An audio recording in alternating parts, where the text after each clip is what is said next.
예, 우리 예수님입니다 라고 축복해 주시면 감사하겠습니다. 예.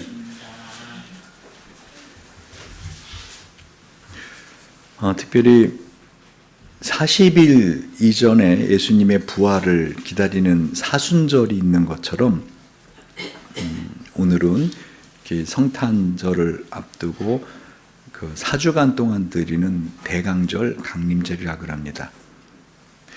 우리 오늘 강림절 두 번째 주일날 주시는 하나님의 말씀을 같이 보도록 하겠습니다. 마태복음 2장의 말씀입니다. 신약성경 마태복음 2장 1절부터 11절까지 이렇게 마태복음 2장 6절에서 11절까지입니다.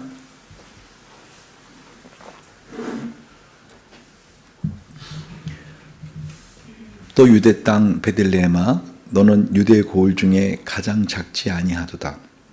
내게서 한 다스리는 자가 나와서 내 백성 이스라엘의 목자가 되리라 하였음이니이다. 이 헤롯이 가만히 박사들을 불러 별이 나타난 때를 자세히 듣고 베들레헴으로 보내며 이르되 가서 아기에 대하여 자세히 알아보고 찾거든 내게 고하여 나도 가서 그에게 경배하게 하라. 박사들이 왕의 말을 듣고 갈새 동방에서 보던 그 별이 문득 앞서 인도하여 가다가 아기 있는 곳 위에 머물러 섰는지라. 저희가 별을 보고 가장 크게 기뻐하더라. 집에 들어가 아기와 그 모친 마리아 함께 있는 것을 보고 엎드려 아기께 경배하고 보배압을 열어 황금과 유향과 몰약을 예물로 드리니라. 아멘. 말씀드린 것처럼 40일 사순절이 지켜지는 것처럼 우리 성탄절 이전 4주간을 갖다가 예수님의 오심을 기다리는 대강절 또는 강림절이라 그럽니다. 그래서 오늘은 두 번째 강림절입니다. 여러분 이 크리스마스 성탄절이 이렇게 연말에 있는 게 얼마나 감사한지 모릅니다. 여러분 크리스마스가 없는 12월 얼마나 쓸쓸하고 얼마나 허망할까요? 한 해가 또 이렇게 지나가는구나 할 때. 저는 이 크리스마스를 우리 주님께서 우리에게 주신 하나의 사랑의 징표다. 다시 말하면 여러분 성탄절은 무한하신 하나님이 전능하신 하나님이 당신 스스로를 제약하셔서 유한한 이 공간에 오시고 그리고 갓난아기 얼마나 무능한지 아십니까? 갓난아기는 스스로 한마디로 몸도 못 뒤척일 정도로 아주 연약한데 하나님이 전능한 하나님 이 갓난아기로 오셨다는 것. 누구를 위해서? 나를 위해서. 할렐루야. 이만큼 큰 사랑의 징표가 없습니다. 가장 큰 사랑은요, 한마디로 자기 자신을 제약하고 자기 자신을 견뎌내면서 상대방을 위해 자신을 전부를 주는 겁니다. 그래서 우리 하나님은 우리를 사랑하셔서 이와 같이 갓난아기의 모습을 우리에게 오셨고 장차 저와 여러분의 죄를 위하여 십자가에 죽으시기 위해서 이 땅에 오신 이 성탄절이야말로 하나님이 나를 사랑한다는 극치의 증표, 곧 표시인 겁니다. 여러분 혹시 넥타이의 의미를 아십니까? 남자들이 양복을 입으면서 매는 이 넥타이 언제부터 맸는지 혹시 압니까? 유럽에 30년 전쟁이 일어났을 때 이 넥타이는 유럽의 크로아티아라는 곳이 있어요. 아주 아름다운 곳인데 크로아티아, 그 크로아티아에서부터 이 넥타이는 유래가 됩니다. 이 크로아티아의 젊은 군인들이 유럽에 30년 전쟁이 일어났을 때 프랑스 왕실을 지키려는 용병으로 참전했습니다. 그때 그 크로아티아의 젊은 군인들이 그 용병으로 참전했을 때 그 프랑스에 온 용병들은 한결같이 다 스카프를 목에 감고 있었어요. 왜? 크로아티아에서는요, 이 스카프 이름이 크라바트입니다. 이 크라바트가 무슨 뜻인지 아십니까? 이 크라바트는 따라해 보세요. 너는 내 거야. 그러니까 전쟁을 떠나는 젊은 군인들한테 그 연인들이 또 아내가 어떻게 해요? 목에 스카프를 감아주면서 뭐예요? 크라바트. 뭐지요? 넌 내 거야. 혹시 다른데 혹시 한눈 팔지 마 하고서는 감아준 스카프가 지금 넥타이가 된 겁니다. 그러니까 다시 말해서 너는 내 남자니까 다른데 마음 두지 마. 그리고 반드시 살아 돌아와. 넌 내 거니까 너의 목숨도 어떻게 네 마음대로 내려놓으면 안 돼. 넌 내 거니까 넌 살아 돌아와야 돼. 하고 목에다 스카프를 감아준 것이 넥타이의 기원이 되었습니다. 하나님께서 우리에게 너는 내 거야 라고 이 사랑의 증표가 뭐라고요? 크리스마스, 성탄절. 예전에 제가 대학을 갓 졸업하고 전 대학교 졸업하기 전에 4학년 때 4학년 1학기부터 회사를 취업을 했는데 그때 저희 회사와 관계하시던 그 어느 그 회사에 그 부장님이 계셨는데 그분이 그 자동차를 저랑 같이 타고 가다가 차를 그 종로 쪽에 가는데 종로 주차할 데가 참 없거든요. 근데 그냥 대로변 옆에 탁 세워놔요. 그래서 여기 있으면 딱 찍고 넣어요. 그랬더니 내 차는 괜찮아요. 무슨 비결이 있어요. 그랬더니 그 차 그 조수석에서 뭘 하나 탁 꺼내더니 그 유리창 차 보드 거기다 탁 올려놓습니다. 이게 뭐예요? 그랬더니 우리 이종 사촌 형의 친구가 그 대통령 비서실에 있는데 이게 대통령 비서실 소속된 차라는 비표야, 비표. 옛날에는요, 지금이나 함부로 대통령 이름 대고 막 그러죠. 뭐 욕하고 그러죠. 옛날에는 박정희 대통령이라고만 해도 어떻게 해요? 큰일 나는 시절이에요. 꼭 끝에 뭐를 붙여야 됐죠? 각하. 대통령 각하 하지 않으면 큰일 나던 시절이에요. 그러니까 이 청와대 비서실에 소속된 차라는 비표, 그죠? 표시인데, 이 차를 어떤 경찰이 감히 교통경찰이 표를 끊어, 그러고는 딱 올려놓더니 문 탁 닫고 나오는 거예요, 그냥. 나와! 야, 대단하다. 진짜 표를 안 끊었어요. 지금 무슨 말 하는지 아시겠어요? 너는 내 거야 할 때, 너는 나의 소속이야, 내 거야 라고 할 때, 누가 너는 내 거야 하는 게 중요합니다. 예를 들면은 저 노숙자 중에서도 가장 찌질하게 생긴 사람이 쫙 오더니 어떻게 해요? 막 술 냄새 풍기고 막 냄새 풍기면서 딱 오더니 넌 내 거야. 그러면 기분 좋아요? 영 기분 안 좋아요. 그렇죠? 다시 말하면 정말로 대단한, 이 세상에 대단한 분이 넌 내 거야 라고 할 때 우리는 어떻게 해요? 우리 안에 자긍심이 생기는 것이고 우리는 그분의 것으로 살아가는 인생에 행복감이 있는 것입니다. 특별히 오늘 예수님께서 이 땅에 오실 때의 그 상황을 이 마태는 기록을 할 때 이렇게 기록합니다. 또 유대 땅 베들레헴아 너는 유대 고을 중에 가장 작지 아니하도다. 너에게서 한 다스리는 자가 나와서 내 백성 이스라엘의 목자가 되리라. 저는 예수님의 탄생을 계속해서 묵상하면서 요즘 정말 예수님께서 넌 내 거야 라고 하는 그 대상이 세상적으로 볼 때는 진짜 별 볼 일 없는 사람들, 세상적으로 볼 때는 진짜 하나님의 것이라고 불림받기에 너무 부끄러움, 보잘것없는 사람들을 주님은 오히려 선택하시고 그리고 그들을 향해서 내가 너를 사랑한다 라고 하는 징표를 주시더라는 것입니다. 오늘도 예수님이 태어난 곳이 베들레헴입니다. 이 베들레헴은 오늘 마태복음 2장 6절에 말하는 것처럼 또 유대 땅 베들레헴아 너는 유대 고을 중에 어떤 고을이에요? 가장 작은 고을이에요. 조그마한 고을입니다. 베들레헴은 조그마한 고을이에요. 예루살렘 옆에 6km 정도 떨어져 있는 곳인데 그거는 산악 위에 있는 조그마한 마을입니다. 왜 주님께서 그 많고 많은 곳에서 이 베들레헴에 그 중에서도 어떻게 해요? 그 짐승들의 우리 안에, 그죠? 그리고 짐승의 밥통 안에 이와 같이 주님은 첫 자리를 까시는가? 여러분 누가복음 2장 8절 14절은 이것을 이렇게 표현하고 있어요. 그 지경의 목자들이 밖에서 밤에 자기 양떼를 지키더니 주의 사자가 곁에 서고 주의 영광이 저희를 두루비침에 크게 무서워하는지라. 천사가 이르되 무서워 말라. 보라, 내가 온 백성이 미칠 큰 기쁨의 좋은 소식을 너에게 전하노라. 오늘날 다윗의 동네 베들레헴이죠. 너희를 위하여 구주가 나셨으니 곧 그리스도 주시니라. 너희가 가서 강보에 쌓여 구유에 누인 아기를 보리니. 어디에 누였어요? 구유.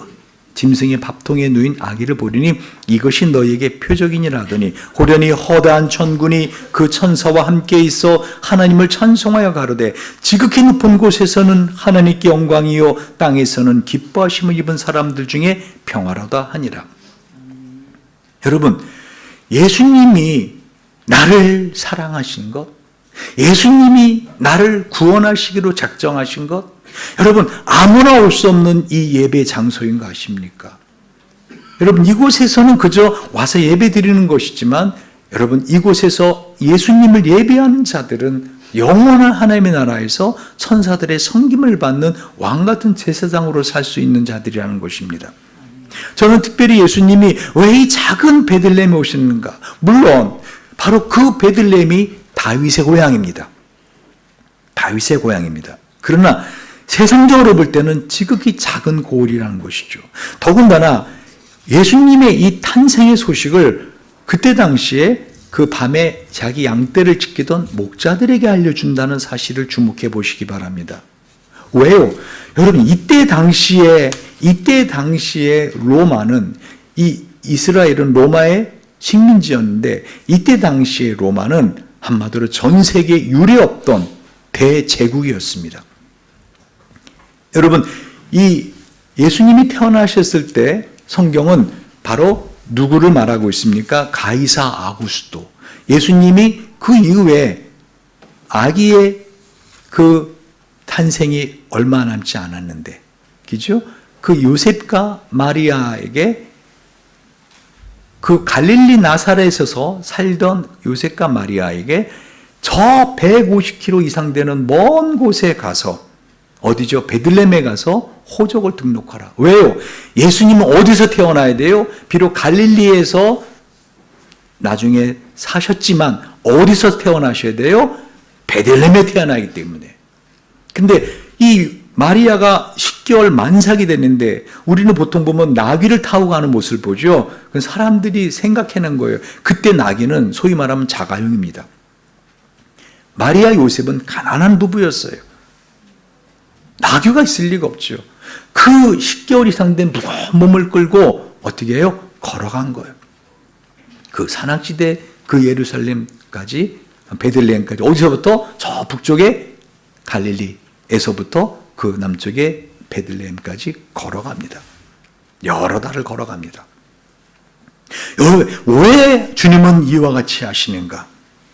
여러분 그리고 그 예수님 태어나셨을 때 그 예수님의 탄생의 소식을 갖다가 그때 당시에 법정에 세우지도 않던 한마디로 인간 이하의 말종이라고 생각했던 목자들, 목동들에게 알려주는가? 이 목동들은 거짓말을 일삼았기 때문에 어떻게 해요? 법정의 증인으로 세우지 않았습니다. 근데 왜 주님은 이와 같이 하시는가? 제가 생각할 때는요, 만약에 오늘 이 호련히 허다한 천군과 천사가 하늘에서 지극히 높은 곳에서는 하나님께 영광이요 땅에서는 기뻐하시는 삶 중에 평화라도 하는 이 찬양을 그때 당시 황제 누구죠? 가이사 아구스도. 여러분 가이사 아구스도가 누굽니까? 시저 아우구스투누스입니다. 에게 만약에 천사들이 가서 전해줬다면 이 세상은 순식간에 이 복음을 들을 수 있었을 것입니다. 여러분 시저 아우구스트 이전에는요 공화정이었습니다. 근데 시저 아우구스트가 자기 아버지 율리어스 시저가 죽자 율리어스 시저 자기 아버지는 죽어서 신이 됐다고 그렇게 사람들에게 말하며 자기는 신의 아들이라고 하면서 자기를 하나님으로 높이라고 그래서는 The Lord of God이라는 호칭을 붙이게 하였습니다. 여러분 그때 당시 로마가 어떠한 제국이었다고요? 제가 금요일날 말씀드렸는데 여러분 이 로마는 전 세계 요즘으로 말하면 우리나라 남북한 합친 땅의 25배의 영토를 가졌습니다. 아프리카 대륙 전체, 이집트 대륙 전체, 서남아시아 대륙, 이스라엘, 이라크, 시리아, 로마, 그리스를 포함한 유럽 대륙 전체를 다 차지한 대제국이었습니다. 그 어마어마한 제국의 황제에게 이 소식을 알려줬다면 어떻게 해요? 예수님의 이 탄생은 온 세상에 알려졌을 것입니다. 근데 주님은 왜 그 작은 베들레헴 고 산간 마을, 그것도 진짜 세상적으로 볼 때는 별 볼 일 없던 그 목동들에게 이거를 전해주시는가? 여러분, 그때 당시에 이 시저 아우구스티누스 대단한 권력가입니다. 그런데 주님은 지금 하나님의 나라는 세상의 나라의 권력과 얼마나 정반대되는 모습인 걸 보여주시기 위해서 지금 예수님이 이 땅에 태어나고 계시는 것입니다. 근데 우리는 끊임없이 인생을 살면서 이 세상에 힘 있는 것, 세상의 아름다운 것, 그거를 추구하려고 합니다. 주님은 그 반대되는 모습을 보여주고 있는데, 여러분, 그때 이 가이사 아우구스투스가 얼마나 큰 권력가였다고요? 아예 여러분 1년에 8월을 갖다가 뭐라고 부르죠, 영어로? 어거스트라 그래요. 그게 아우구스투스 이름을 딴 거예요. 아예 그냥 8월을 한 달을 갖다가 아우구스투스의 달로 잡을 정도로 대단한 권력가였습니다. 우리 주님께서는 이 아우구스투스, 시저 아우구스투스 시대에 태어나셔서 어떻게 해요? 그 이후에 디베로 황제, 누가복음 3장 1절 보면 디베로가 예수를 죽이는 그 시대의 황제입니다. 디베로가 누굽니까? 바로 티베리우스 황제입니다.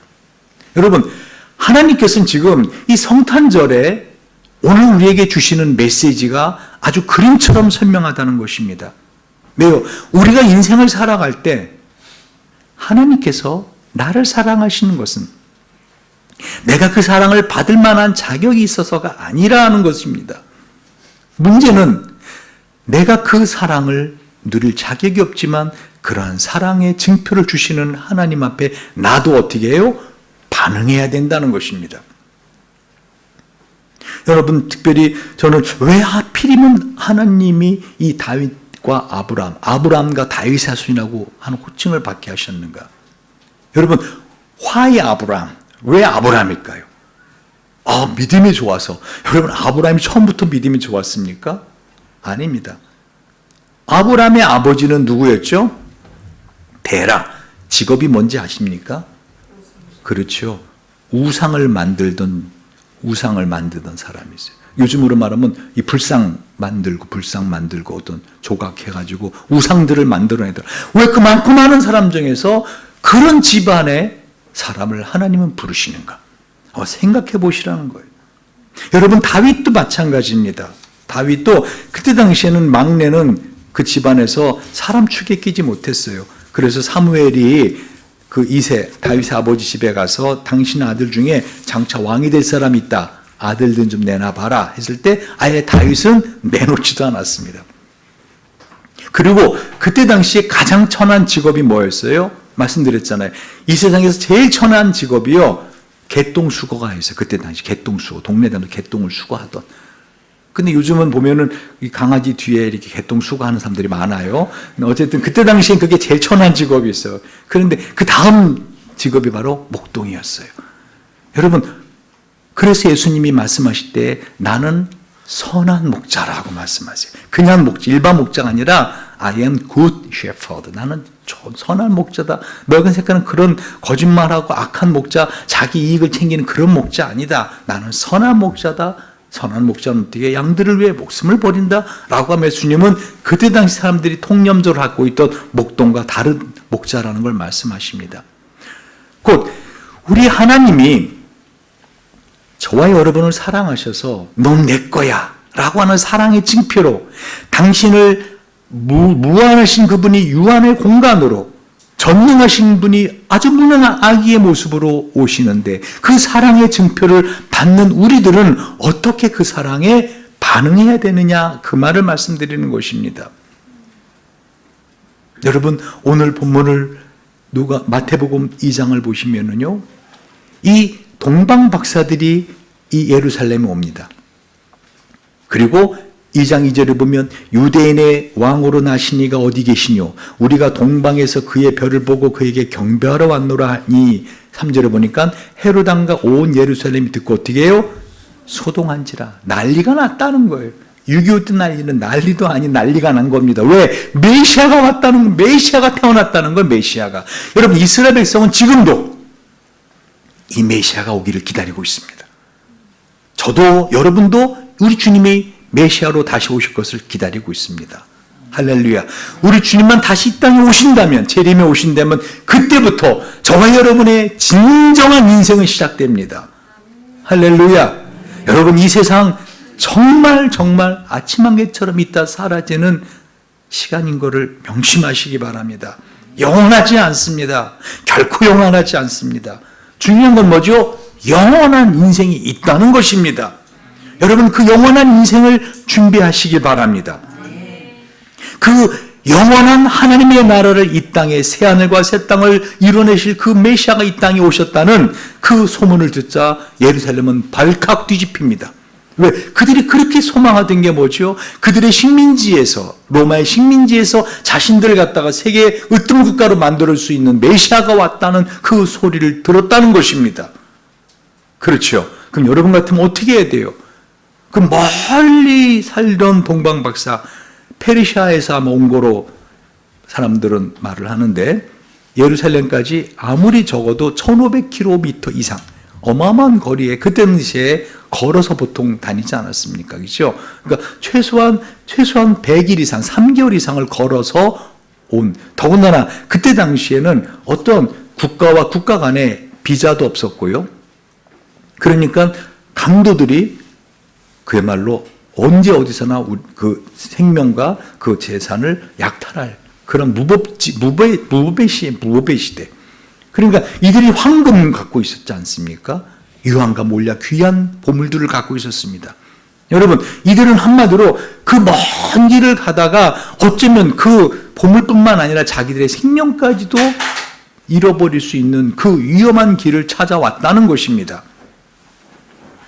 여러분, 그런데 그 예루살렘에 있던 대제사장과 4절에 보니까 왕이 모든 대제사장과 백성의 서기관들을 모아 그리스도가 어디서 나겠느냐 물으니 그때는 5절에 가로되 유대 베들레헴이니 하면서 미가서 5장 2절의 말씀을 그대로 말하고 있습니다. 베들레헴 에볼라다야 너는 유다 족속 중에 작을지라도 이스라엘을 다스릴 자가 너에게서 나에게로 날 것이라 그의 근본은 상고의 영원에 있느니라. 그러면 베들레헴은 예루살렘에서 얼마 걸렸어요? 거리가 제가 계산해 보니까 아까 티메보로 딱 계산해 보니까 여기에서 딱 잠실역까지예요. 6km. 먼 거리가 아닙니다. 그렇게. 평생을 기다려온 메시아 아닙니까? 그 메시아가 났다는데 적어도 서기관들은 가야 되는 거 아닙니까? 적어도 대제사장들은 가봐야 되는 거 아닙니까? 그래 안 그래요? 근데 한 명도 갔다 안 갔다? 안 갔다. 전 너무 그게 이상한 거예요. 아니, 이 사람들이 사랑하는 목적, 만약 그때 당시에 대제사장 서기관들, 그 베들레헴에 예수님이 태어난 곳을 가지 않았던 예루살렘에 있던 사람들을 만나서 인터뷰한다면 그들은 뭐라고 말을 할까? 우선 일단 대제사장님, 그날 그 메시아가 나셨다는데, 먼 동방박사들이 와서 그 먼 곳에서 와서 메시아가 났다고 하는데 누구보다 당신들은 알고 있지 않았습니까? 대제사장님들 왜 안 가셨습니까? 그날 왜 안 가보셨습니까? 궁금하지도 않으셨습니까? 아, 말이야, 그게 늘 우리가 메시아를 기다리고 있었지. 그런데 꼭 그렇다고 생각했나? 그냥 생각은 했지만 믿겨지지 않은 거지. 근데 진짜 메시아가 나셨다면 갔겠지. 그리고 그날 특별히 좀 바빴어. 내가 좀 바빴다고. 그래요. 그럼 다른 서기관님, 성경에 보면 미가서 5장 2절에 있는 기록된 말씀처럼 본인들 입으로 베들레헴에 난다고 했는데 동방박사 그 먼 곳에서 와서 거기까지 간다고 했는데 서기관님들은 왜 한 번도 안 가셨어요? 그게 말입니다. 그게 하필이면 그날 제 친구가 약속이 있었다니까요. 그 다음날 가려고 생각을 했어요. 제가 한번 가야지. 한번 가봐. 혹시 정말 났을 수도 있으니까. 근데 잊어먹었어 내가. 잊어먹었다니까. 사람이 살면서 그럴 수도 있지 뭐. 그래요? 다른 서기관님은요. 아이고 해피름 그때 내 생일이었어 글쎄. 그래갖고 친구들이 저녁에 다 우리 집에 모인다는데 내가 어떻게 거길 가. 동방박사들이 갔다 온 다음에 무슨 진짜 메시아 났으면 뭐 얘기가 있었겠지. 내가 못 갔어. 아이고 내가 못 갔네. 다 별명 있는 거 아세요? 그 뒤에 계신 서기관님은 그때 내가 차를 산 거 아니요. 차 샀으면은, 나귀 샀으면은, 타고 금방 가면 뭐 몇 분이면 갔을 텐데, 그 나귀가 글쎄 성능이 좋은지 안 좋은지, 내가 좀 실험하느라고, 그럼 베들레헴으로 가시지. 내가 베들레헴은 조금 거리가 조금 너무 가까워서 먼 곳 좀 갔다 오느라고 내가 좀 그냥 못 갔지. 다 이유가 있는 거 아십니까? 왕중왕. 우리의 진정한 하나님. 그분이 이 땅에 오신 그날 마땅히 그분에게 가서 경배해야 될 사람들은 오지 않았다는 이 사실, 우리가 지금 뭐를 생각하느냐는 것입니다. 여러분, 동방박사들은 말씀드린 것처럼 페르시아에서 예루살렘까지 최소한 1500km, 아마 거의 3개월 이상 100일 정도를 걸어왔을 것입니다. 그 가운데는 이 사막이 있었어요. 얼마나 고생하며 왔습니까? 여러분, 그들이 예수님에게 가서 어떤 일을 하는가 보세요. 물론 그 7절부터 이 8절은 생략합니다. 왜? 헤롯이 거짓말한 거예요. 헤롯이 가만히 박사들을 불러서 별이 언제 나타났지요? 악이 찾으면 나에게도 알려주세요. 나도 가서 경배하게. 왜 알려달라 그러죠? 죽이려고. 자기가 왕인데 이스라엘 왕이 태어났다는 건 뭐예요? 이거는 반역의 죽여버리라. 결국은 죽여 안 죽여요? 2살 난 아기들은 다 죽여버립니다. 그 지역에. 이건 제외합시다. 9절부터 보세요. 박사들이 왕의 말을 듣고 갈새 동방에서 보던 그 별이 문득 앞서 인도에 가다가 악이 있는 곳에 머물러 섰는지라. 10절 읽어보세요. 시작. 저희가 별을 보고 가장 크게 기뻐하더라. 여러분, 이 동방박사들이 그렇게 기뻐하는 이유는 뭐죠? 예배할 수 있기 때문에. 누구에게? 왕 중 왕. 여러분, 인생은요, 여러분 살아가면서 진정으로 자신의 전부를 무릎 꿇을 수 있는 절대적인 권위자, 절대 권위자. 지난주에 설교한 걸 기억하시기 바랍니다. 권위는 좋은 거예요, 나쁜 거예요? 좋은 거라겠잖아요. 나를 사랑하는, 그리고 능력 있는 분이 갖고 있는 그 권위는 어떻게 해요? 클수록 좋은 겁니다. 그러니까 이 동방박사들도 그때 당시에는 대단한 지혜와 어떤 사회적인 직분이 있던 사람들입니다. 그때 당시에 왕들은 어떻게 해요? 이런 이 별을 보고 그 세상의 움직임을 보는 이 사람들을 한마디로 참모로 뒀던 그 대단한 사회적으로 높은 분들이었을 것입니다. 근데 그분들이 간절히 소원했던 건 뭐죠? 이 왕 대신 예수 그리스도, 이 세상을 만드시고 이 모든 우주를 만드신 그분을 찾아가 예배 드리는 것이 이들의 간절한 소원이었다는 것입니다. 이들의 기쁨의 원인은 뭐였습니까? 드디어 우리가 예수 만나서 어떻게 해요? 한몫 잡았다. 세상이 이제 돈 더 많이 벌 수 있다. 아닙니다. 이제 우리 예수 만나서 우리가 건강해질 수 있다. 아닙니다. 그들이 간절히 바라고 원했던 건 뭐죠? 그 주님 앞에 가서 예배하는 거였습니다. 그러니까 뒤에를 보십시오. 11절 시작. 집에 들어가 아기와 그 모친 마리아 함께 있는 것을 보고 엎드려 누구에게? 아기께 경배하고 보배압을 열어 황금과 유향과 몰약을 예물로 드리니라. 여러분, 우리 주님은 아기, 갓난아기, 그것도 태어난 갓난아기, 여러분 얼마나 작은지 아십니까? 우리 진수은수 지금 저렇게 커가지고 이렇게 하지만 갓난아기, 막 태어났을 때 제 손에 이렇게 딱 올려줬을 때요, 진짜 조그만 아기들이었어요.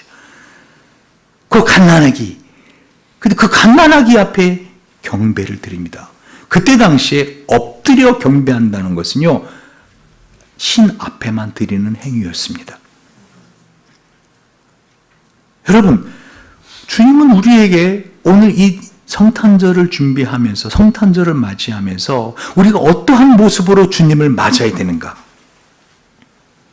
자기 자신을 산모나 아기의 아버지가 아닌 아기에게 엎드려 경배하는 이들의 이 동방박사의 모습에서 우리는 뭐를 보아야 되는가? 저와 여러분이 기대하는 예수는 어떤 예수입니까? 내 문제를 해결해 주실 분? 나에게 건강을 주실 분? 나에게 경제적으로 부하게 해주실 분? 이 동방박사는 그런 걸 원하지 않았습니다. 그들은 세상적으로 볼 때는 가장 미미한 존재고 그냥 갓난아기였습니다. 그러나 그 분이야말로, 그 갓난아기야말로 진정한 왕이시라는 것을 이들은 그 앞에 무릎 꿇고 경배함으로 고백하고 있는 것이었습니다. 이들이 제가 볼 때는 진정한 크리스찬 아닙니까? 크리스찬 뜻이 뭐라겠어요? Christ, I am nothing. 그게 크리스찬 뜻이라고 했잖아요. Christ, I am nothing. 여러분, 그때 당시에 가이사에게 속한 사람이라는 말 갖고 있었어요. 요즘도 그러죠. 삼성 다니면 삼성 사람들 배지를 답니다. 그렇죠. 그리고 뭐 삼성맨 이렇게 말합니다. 그때 당시에 가이사에게 속한 사람, 가이사리아노이라는 말이 있었어요. 가이사리아노이. 아까 말씀드렸죠. 청와대 비서실에 일하는 그 자기의 이종 사촌 형의 친구. 그 사람에게 얻은 그 청와대 비서실 소속이라고 하는 어떤 비표, 그거 하나 갖고도 어떻게 해요? 당당하게 큰 찻길 옆에 탁 차 세우고 내리는. 그런데 이 가이사에게 속한 사람 정도가 아니라 크리스트에게 속한 사람, 예수에게 속한 사람들. 여러분, 자기 자신이 누구인가를 다시 한번 정체성을 생각하라는 것입니다. 여러분, 예수에게 속한 사람들, 크리스찬들은 누굽니까? 한마디로 말하면 예수 그리스도의 종 둘로스입니다. 이들은 지금 비록 자기 자신들이 세상에서는 높은 지위와 학문을 갖고 있고 세상에서는 어떤 박사들인지 몰라도 그 갓난아기 앞에서는 어떻게 해요? 자기들은 먼지와 같은 존재로 땅에 납죽 엎드려 버리는 것입니다. 여러분, 사도 바울은 로마서를 필두로 시작하는 모든 서신서에 자기 자신을 갖다가 예수 그리스도의 노예 바울은, 그때 종은 노예, 둘루스를 의미합니다. 종도 종류가 많은데 노비가 아니라 노예라는 둘루스. 그 뱀비창에서 죽을 때까지 배를 노를 젓는, 그 죽으면 그냥 바다에 던지어지는 그런 노예라고 자기 자신을 사도 바울은 로마서 1장 1절부터 계속해서 매 서신마다 나 예수 그리스도의 노예 바울은, 나 예수 그리스도의 둘로스 노예 바울은 사도로 부르심을 받아.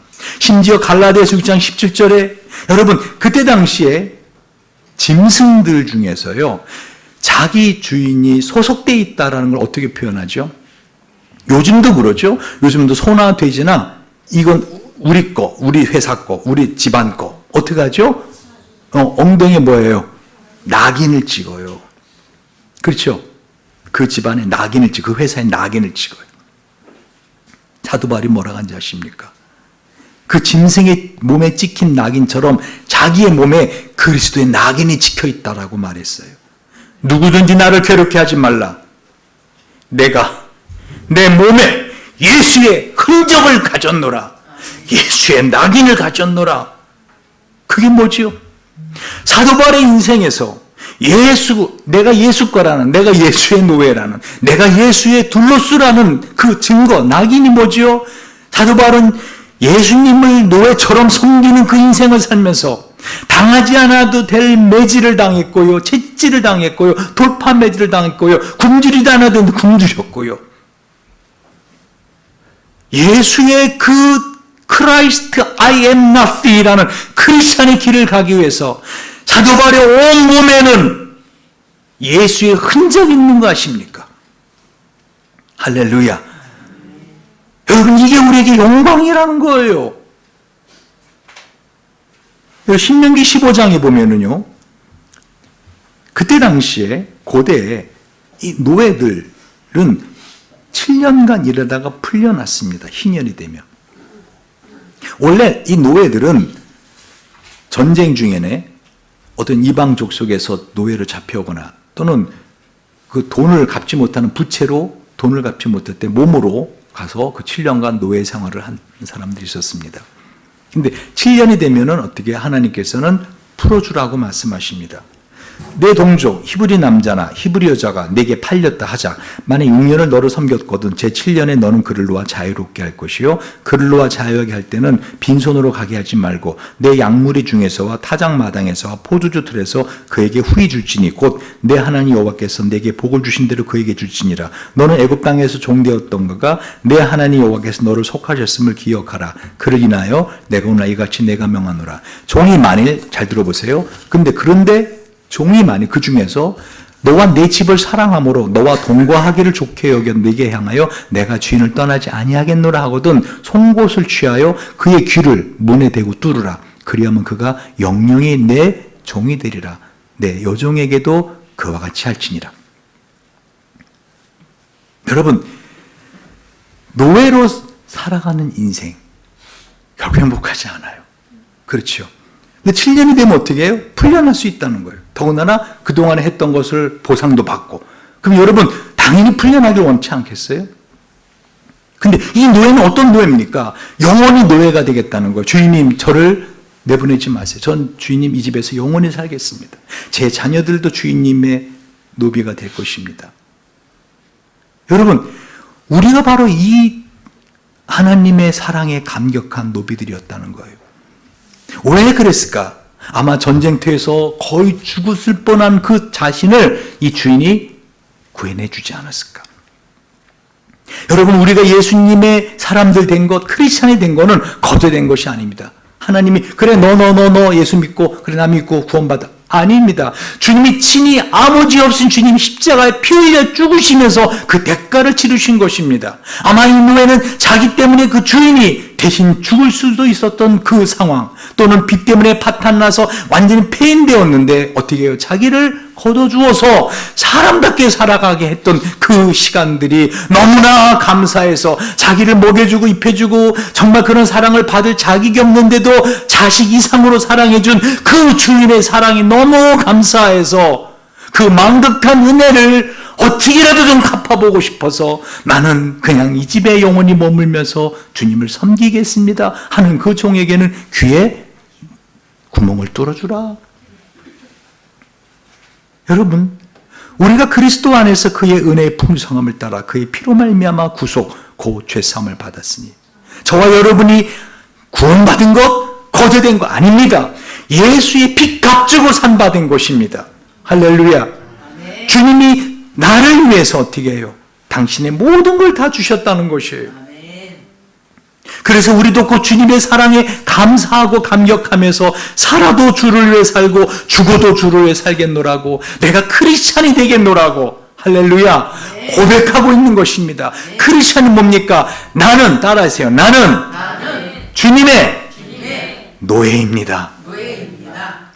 여러분 이 생각을 갖고 있으면 인생을 살아갈 때 어떤 것도 여러분의 마음을 흔들 게 없습니다. 노비와 노예의 차이가 뭔지 아십니까? 노비는 고용된 존재고요. 노예는 소유가 된 존재입니다. 저는 이 아브라함부터 이 성경에 있는 수많은 사람들, 아니 성경 이후에 초대교회 수많은 하나님의 사람들이 어떻게 그런 삶을 살 수 있었을까? 그 비결이 뭘까? 오늘 답을 제가 찾은 거 아십니까? 그들은 자기 자신이 하나님 앞에 나는 하나님의 노예입니다 라고 하는 그 의식을 분명히 갖고 있었다는 것입니다. 그러니까 아브라함 보고 내 아들 이삭을 바치라 그러니까 어떻게 하는 거예요? 주저하지 않고 갖다 바칠 수 있었던 것입니다. 그게 믿음입니다. 믿음의 등급, 자기 자신이 주님의 둘러스라고 하는 노예라고 하는 그 의식의 등급입니다. 이 한국교회가 얼마나 잘못됐는지 예수를 믿으면 하나님을 자기 종삼을 나가는 거 아십니까? 자기가 원하는 걸 이루어내기 위해서 하나님을 갖다가 부려먹으려고만 하지 하나님을 이용하려고만 하지 주님 앞에 I am Christ 참 고백하는 자들이 점점 줄어들고 있는 거 아십니까? 나는 주님의 노예입니다. 그래서 다윗도 여러분 어떻게 자기를 죽이려던 그 사울을 죽일 수 있었는데 죽이지 않았는가? 절대자 당신의 왕 주님이 죽이지 말라 했기에. 여러분 노예는 어떤 존재이죠? 자기의 생각, 자기의 감정 다 내려놓는 자입니다. 그래 안 그래요? 주인이 저 사람을 해치지 마라 그러면 어떻게 해요? 나는 죽이고 싶어도 어떻게 해야 돼요? 해치지 말아야 돼요. 너는 이 시간에 나와서 예배하라 어떻게 해요? 예배해야 됩니다. 아멘. 여러분 교회 일은 나라 일입니다. 이건 주님의 언약입니다. 아멘. 그래서 하나님이 모세를 만났을 때 가시떨그 나무에서 첫 번째 하신 말씀이 뭐죠? 내 발에서 신을 벗으라. 그때 당시에 고대 노예들은 신을 신을 수 없었거든요. 뭐죠? 모세, 너가 예전에는 이집트의 왕자였고 지금은 목동인지 뭔지 몰라도 내 앞에서 뭐예요? 너는 신을 벗으라. 너는 단지 나의 둘러쓰니라. 근데 이게 영광인 거 아십니까? 아까 말씀드렸잖아요. 청와대 비서실장도 아니고 비서실 직원도 아니고 그 비서실 직원에 일하는 사람의 친구의 이종 사촌 형이 그렇게 자기한테 대단한 어떤 그런 사람이라면 내가 주님의 실제적인 너는 내 거야 하는 이 크리스찬 소속이야말로 우리에겐 영광 아닙니까? 노예도 노예 나름입니다. 누구의 꼬봉이 되는가에 따라 그 사람의 모든 결정되는 거 아십니까? 동네 양아치 대장의 비서실장인가 아니면 대통령의 비서실장인가 전혀 달라지는 겁니다. 마귀의 꼬봉인가 하나님의 꼬봉인가. 마지막으로 폴리캅. 여러분 초대교회 교부 중에서 제가 참 존경하는 교부인데 이 폴리캅 교부님이 로마 총독이 오직 로마 황제만이 신이다. 그러므로 너가 믿는 하나님 그리스도를 부인하라. 아니하면은 어떻게 해요? 너를 오늘 화형시키겠다. 주후 155년 2월 23일 오후 2시경이라고 적혀 있습니다. 햇빛이 찡찡 있을 때 그 나무를 해놓고 기름을 부어놓고 자 결단해라. 한마디만 해라 한마디. 어떻게 해요? 이 시저가 나의 하나님이십니다. 그 말만 해라. 나의 주님이십니다. 시저가 나의 주님이십니다. 폴리캅이 뭐라고 한지 아십니까? 이미 86년간 그분을 섬겼으나 86세였답니다. 그때가. 그분은 나를 한 번도 배신한 적 없거늘 내가 어찌 나의 왕을 모독할 수 있단 말인가. 그리고는 자기를 불태우게 쌓아놓은 그 화형시킬 나무 단위로 당당히 걸어 올라간 거 아십니까? 그 폴리캅이 빌립보 교인들에게 늘 하던 말입니다.